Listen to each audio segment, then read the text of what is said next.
Social media, a collection of internet-based applications that allow us to create, share, and co-create content within virtual networks. It has become the infrastructure of modern human relationship, a digital space where over 6.04 billion people, 73.2% of the global population, now live their lives. However, as our lives move further into this digital space, we have to ask, do we truly understand their impact on our well-being? The World Health Organization warns of a rising pattern called problematic social media use, a condition where usage mimics addiction, leading to a loss of control and the neglect of daily duties. This isn't just a small trend. It has surged from 7% to 11% in just 4 years.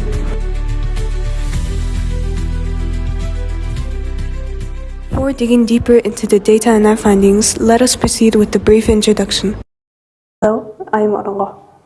I'm Erdene. I'm Baptist. I'm Amin-Erdene. I'm Tarsaklan. We are a group of students from Mongolia interested in exploring the critical issue regarding the excessive usage of social media and its negative impacts on secondary and high school students. The primary goal of the project was to assess the influence of the use of social media on physical and mental health of the student population. Apart from that, we sought to develop evidence-based guidelines for minimizing the negative impacts. In order to analyze the problem from different perspectives, we employed a mixed methods approach. Our quantified data collection involved 2 different Likert scale surveys, one for students with 60 responses and another for parents with 20 responses. To further enrich the data collection process, semi-structured interviews with 6 secondary teachers and the therapist working in the school was conducted. Our primary research has revealed 4 main observed issues of social media faced by students in the age group of 14 to 16 years. Firstly, we noticed a clear pattern of poor sleep habits. For instance, 56.7% of our sample population confesses that it uses social media every single night after 10 p.m., with a staggering 86.7% of the sample population checking their notifications within 10 minutes of sleep. On a scale of intensity, where students rate how they think social media affects their sleep on a scale of 1 to 10, our sample population rated it a 7.12 on average. Thus, a severe sleep challenge exists, and this is why our research team focused on use the challenge as a possible mitigating factor. Secondly, we found evidence of what UNESCO calls cognitive drain. In this case, 88% of the students who took our survey claimed to check their social media while working on this assignment, with a concentration loss mean of 6.57 out of 10. This indicates a relationship between high frequency and distraction. It is possible that the availability of devices affecting a student's ability to focus fully. It is in this context that we recommend phone-free school hours. There are several psychological pressures that are evident from the responses. For instance, students felt a mean score of 6.12 regarding feelings of inadequacy due to comparison. There is also a high level of dependency on technology, given that students felt a mean of 5.87 regarding anxiety when they could not check their notifications. Lastly, our study revealed a problem in self-regulation, whereby 65% of students confessed to have made attempts at reducing usage but failed.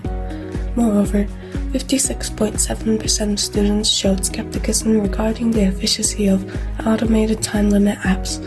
While our local peers may be skeptical, the research indicates that the effectiveness of these apps can be rated from weak to strong. In particular, research indicates that grayscale mode, app limit features, and mixed interventions are considered effective measures in controlling problematic app usage. In addition, since user sentiment ranges from 61 to 86 out of 100, these apps are well received by users. Our survey of 20 parents confirms a high level of concern within the home. Nearly all parents, 95% of them, believe that reducing social media would improve their child's well-being and focus. Most critically, the data reveals a sleep crisis, with 85% of parents observing their children regularly staying up past bedtime due to digital distractions.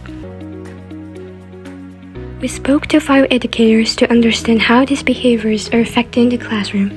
While teachers do not often have to remind students to keep their phones away during class, all 5 educators reported a correlation between social media use and exhaustion or mood swings. Most of the educators have not witnessed a student argument online during class time, but believe that this is one of the main reasons for student stress.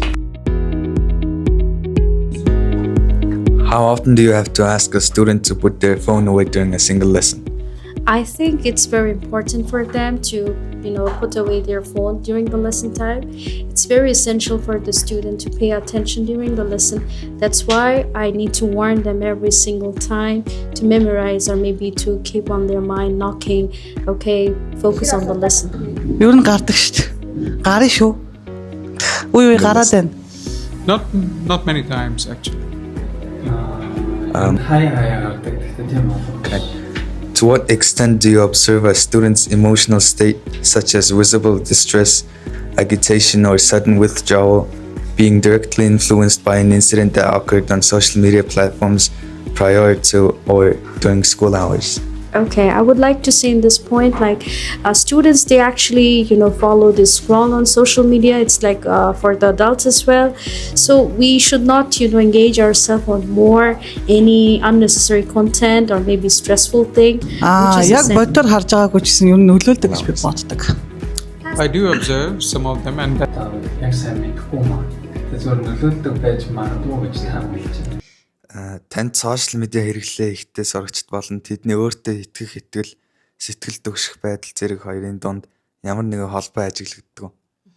Яг нь судалгаагаар болвол олоосод хийгдсэн юм уу Монголд хийгдсэн судалгаагаар сошиал медиа, Instagram ашиглах, TikTok ашиглах нь нөгөө нэг хүний сэтгэл зүйд одоо сэтгэл төвшөх байдал юм өөртөө итгэлгүй байдалтай ерөнхийдөө холбоо амралтай байдаг гэсэн судалгааны үр дүн ерөнхийдөө гарсан байдаг. Тэнгүүд одоо хүүхдүүд дээр ажиглах юм бол яг хүүхдүүд нөгөө нэг өөрөө өөрсдөө бусадтай харьцуулах ч юм уу те сошиал медиа дээр дандаа л нөгөө гой сайхан гэдэг зүйл гарч ирдэг болохоор хүмүүс одоо өөрийнхөө бодит байдлыг ингээд тэр гой сайхан зүйлтэй харьцуулдаг ч юм уу те тиймэрхүү байдлаар ингээд өөрийгөө голох иймэрхүү хандлага бас илэрдэг.